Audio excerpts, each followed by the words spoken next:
Hi, I'm Mike Vitale, aka Seth Dude. I'm a moderator on our Anonymous, and I've been involved in the planning and execution of Anonymous operations since it first started in around 2008. I was in Project Chronology for about 8 years. I wrote the original IRL Anonymous playbook and consulted during Op Tunisia, participated in dozens of smaller operations as well. I'm not lying. This is Anonymous 101. Whew. I'm going to be going in depth on how to get involved in anonymous operations on every single level, how we as regular people have used the internet as a weapon over all of this time.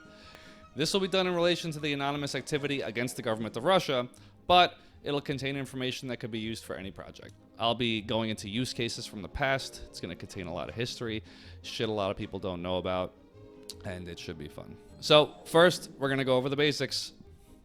We must start somewhere. I'm going to have sex with all of you. If you don't like the many things I say, you can suck my dick. So we'll start with what Anonymous actually is, right? Not a hacker group, which is what the news kind of always says. As a matter of fact, in most of our operations, we barely had any hackers at all, maybe a small handful. People hear what they hear on the news about what Anonymous is and what Anonymous does, and when they come in to join, it's not exactly what they thought it was going to be. You know, so they show up and they're like, what the hell is going on? People are dissuaded from showing up because they think, well, I don't have any technical skills. I can't get involved in Anonymous at all, which is supremely not true. The way I would more put it is Anonymous is a weaponization of the internet. So let's say you have somebody who is, you know, semi-famous and they get canceled, right? They say some fucked up shit and they now are gonna get completely reamed by like half the fucking internet. You've lost out in the court of public opinion, man, and now you're fucked, right? So what are the things that happens to that person, right? Well, of course, you know, Twitter goes fucking nuts on them and all their social media is completely wrecked. Then on top of that, they have massive levels of harassment. People, you know, calling them at their house, bothering their families, trying to get them fired, doing all sorts of other stuff, affecting them on every level, right? So professional, personal, whatever the fuck that somebody can figure out how to creatively do from behind the keyboard, this usually happens. And then it kind of fucking dies down because people lose interest and fuck off. Think about that swarm, except 10 times bigger and hyper organized, and the people who are doing it are professionals at it. We are professional assholes. That's a good way to look at Anonymous, in my opinion. The roles that individuals play when they get involved in a project are the roles that would be required to weaponize the internet. Fuck. So the first role type is admins, mods, and site staff. So these people are the people who run the critical parts of the infrastructure of the project. This is admins, this is moderators on forums, this is, you know, the people who are running the websites that are associated with the project, the people who are running the Discord servers, which are critical gateways for people to find everything, of course, right?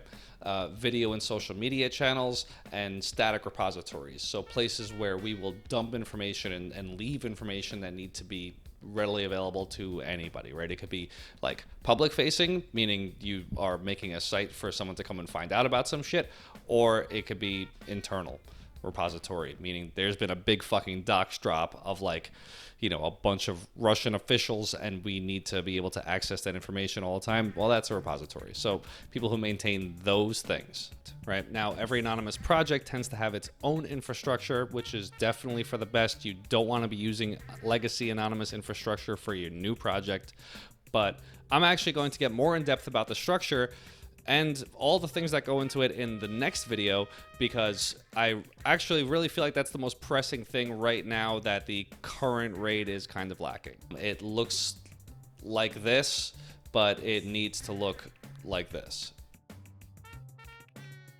It's something that we're gonna have to fucking work on. So the second role, we'll say soldiers, but no one has ever called them that. It's mostly just, you know, the random people who join, right? Who join up, who are looking to help, who hop onto anonymous Discord server, who hop into an anonymous IRC chat room, if that even still fucking exists. It's not just new people, but if you are new, this is definitely where you start. The job is easy, but especially if you're new, you have to follow one of the rules of the internet, And that rule is lurk more. What that means is you are not going to run in on your first fucking day and start like yelling shit and, you know, trying to fucking get things to go your way because you think a certain thing. No, you know, get a feel of like, well, you know, where's everyone hanging out? What's actually happening? You know, what's the newest and most pressing thing going on? That type of shit. That's what lurk more means. You're going to lurk around.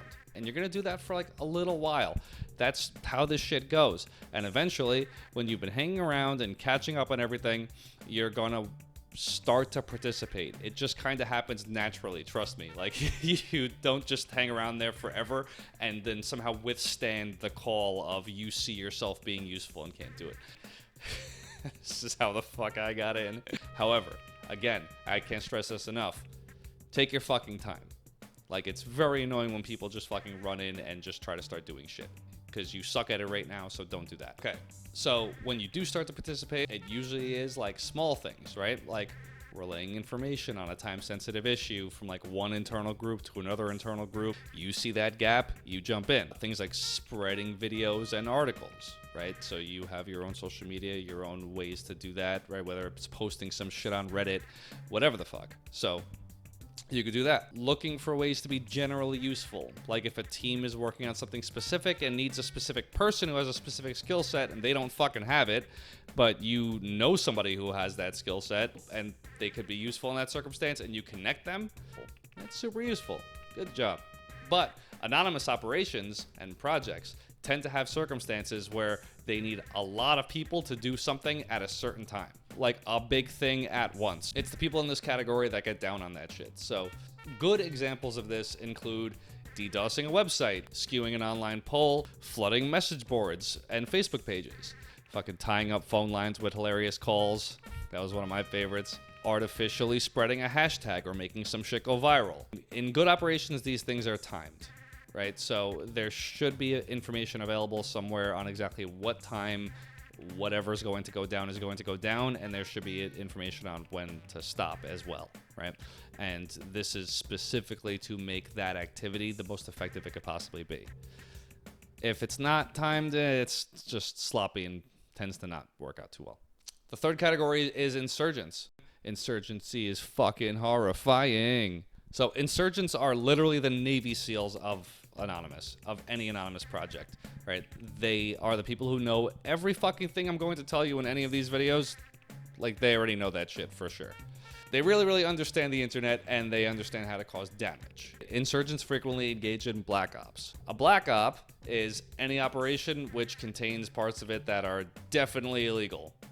So we're talking about things like using identity fraud to get the power turned off in somebody's house, finding the phone numbers of people's family members and calling them to talk about dick hair, personally hacking into a website or working with a hacker to infiltrate a site and then changing everything over to something really embarrassing. Or like cross-checking someone's email address with data from hacked websites to find out what password they used to log into that website, and then using that password to try to log into that actual email account. And then once you log into that actual email account, if it works, then looking through it a lot. And then if you look through it a lot and you find evidence that that person is cheating on his wife, you fucking tell that bitch. Fucking love insurgents. Okay, fourth role, hashtag press.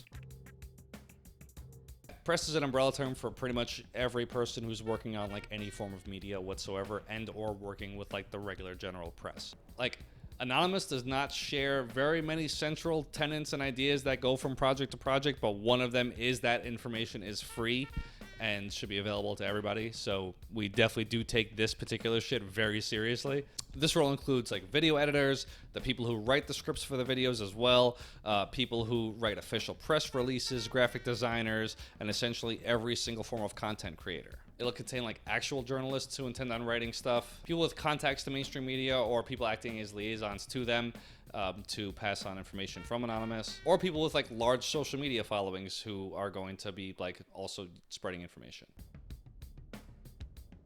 Organizers and strategists, right? So they organize things and or strategize for a long-term campaign. They are usually people who are known somewhat within the project. So you'll have like legacy people like me who like are from like prior projects. Admins and mods from the infrastructure very often tend to wind up in planning and organizational channels. And of course, people with like too many good ideas and like a lot of fucking free time. So those are the main roles, right? But every project and operation definitely has like a ton of required skills that just pop up at like any fucking time. This is a list I made off the top of my head of like stuff I've seen used. I've personally had to do, at least from an amateur standpoint, every fucking one of the things on this list. We used to have a joke, and the joke was, well, maybe next week we'll have to be fucking dentists for some reason. And if you're wondering why the fuck Anonymous needed a carpenter, well, if you remember the Westboro Baptist Church, these guys, and you're running an operation to humiliate them in like every single city that they go into, you might need someone who could build a cross. So these are the basics. In the next video, I'm going to be going over Anonymous structure and how the roles that I just talked about are used within the structure so that everyone could have a good raid. Anyway,